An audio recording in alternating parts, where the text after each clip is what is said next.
Hare Krishna, and we are continuing the Easy Journey to Other Planets by His Divine Grace Srila A.C. Bhaktivedanta Swami Prabhupada, page number 38. There are instances in history of great personalities, including sages and kings, who attained perfection by this process. Some of them attained success even by adhering to one single item of devotional service with faith and perseverance. Some of these personalities are listed below. Number 1. Emperor Parikshit attained the spiritual platform simply by hearing from such an authority as Sri Shukadeva Goswami. Number 2. Sri Shukadeva Goswami attained the same simply by recitation, verbatim, of the transcendental message which he received from his great father, Sri Vyasadeva. Number 3. Emperor Prahlada attained spiritual success by remembering the Lord constantly, in pursuance of instructions given by Sri Narada Muni, the great saint and devotee. Number 4. Lakshmiji, the goddess of fortune, attained success simply by sitting and serving the lotus feet of the Lord. Number 5. King Prithu attained success simply by worshipping the Lord. Number 6. Akrura, the charioteer, attained success simply by chanting prayers for the Lord. Number 7. Hanuman Mahavira, the famous non-human devotee of Lord Sri Ramachandra, attained success simply by carrying out the orders of the Lord. Number 8. Arjuna, the great warrior, attained the same perfection simply by making friends with the Lord, who delivered the message of Bhagavad Gita to enlighten Arjuna and his followers. Number 9. Emperor Bali attained success by surrendering everything unto the Lord, including his personal body. These are 9 standard modes of devotional service to the Lord, and a candidate can choose to adopt any 1, 2, 3, 4, or all, however he likes. All the services rendered to the Absolute are in themselves absolute, with none of the quantitative or qualitative differences found on the material platform. On the spiritual platform, everything is identical with everything else, although there is transcendental variegatedness. Emperor Ambarisha adopted all of the above 9 items, and he attained perfect success. It was he who engaged his mind on the lotus feet of the Lord, his voice in describing the spiritual world, his hands in cleansing the temple of the Lord, his ears in submissively hearing the words of Lord Sri Krishna, his eyes in viewing the deities of Lord, his body in touching the bodies of the devotees, his nostrils in smelling the flowers offered to the Lord, his tongue in tasting the food offered to the Lord, his legs in visiting the temple of the Lord, and all the energy of his life in executing the services of the Lord, without in the least desiring his own sense gratification. All these activities helped him attain the perfect stage of life which defeats all dexterities of material science. It is therefore important for all human beings to adopt these principles of spiritual realization for the perfection of life. A human being's only obligation is spiritual realization. Unfortunately, in modern civilization, human society is too busy in discharging national duties.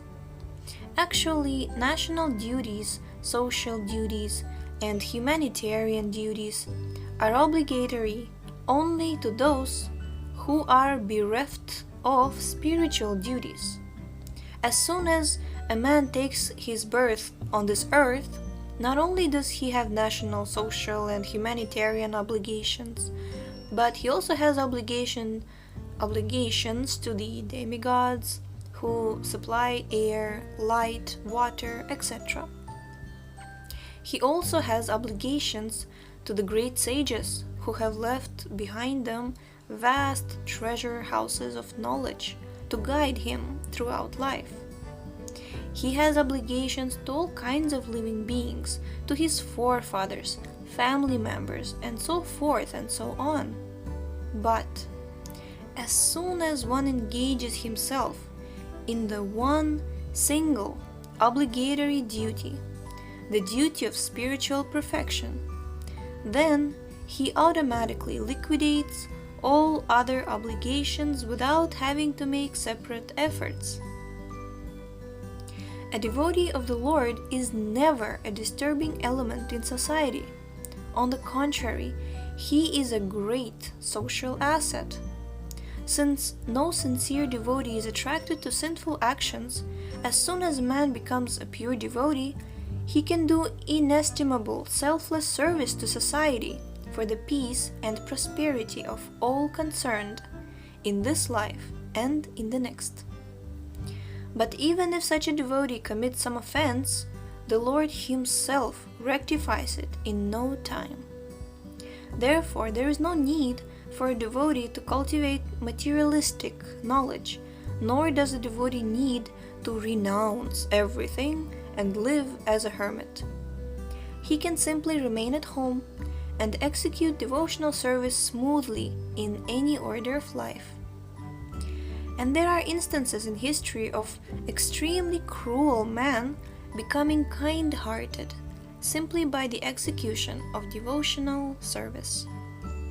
Knowledge and abnegation of an inferior way of life follow automatically in the life of a pure devotee without his having to make extraneous effort.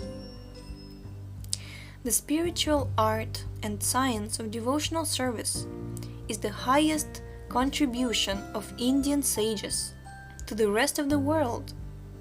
Therefore, everyone who has taken his birth in India has an obligation to perfect his life by adopting the principles of this great art and science and distributing it to the rest of the world, which is still ignorant of the ultimate aim of life. Human society is destined to reach this stage of perfection by gradual development of knowledge. Indian sages, however, have already reached that position. Why do others have to wait for thousands and thousands of years to attain their heights? Why not give them the information immediately in a systematic way, so that they may save time and energy? They should take advantage of a life for which they may have labored millions of years to attain.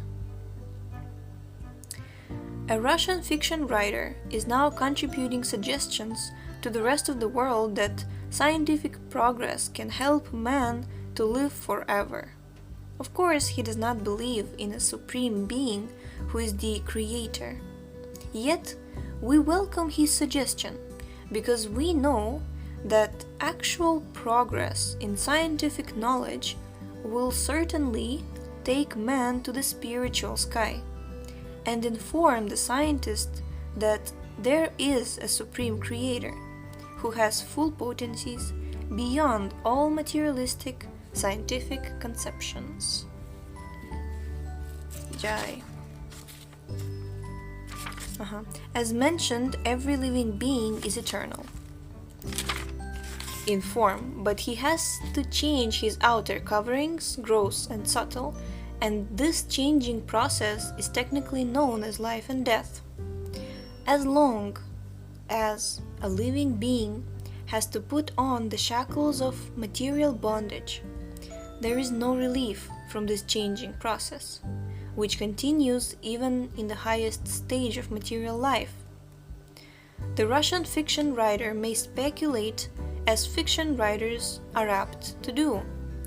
But saner people with some knowledge of natural law will not agree that man can live forever within this material world. Okay, we're going to stop here for today, and tomorrow we'll continue on the topic of the spiritual sky and perspective on science. So thank you so much for tuning in, and we will see you next time. Hare Krishna.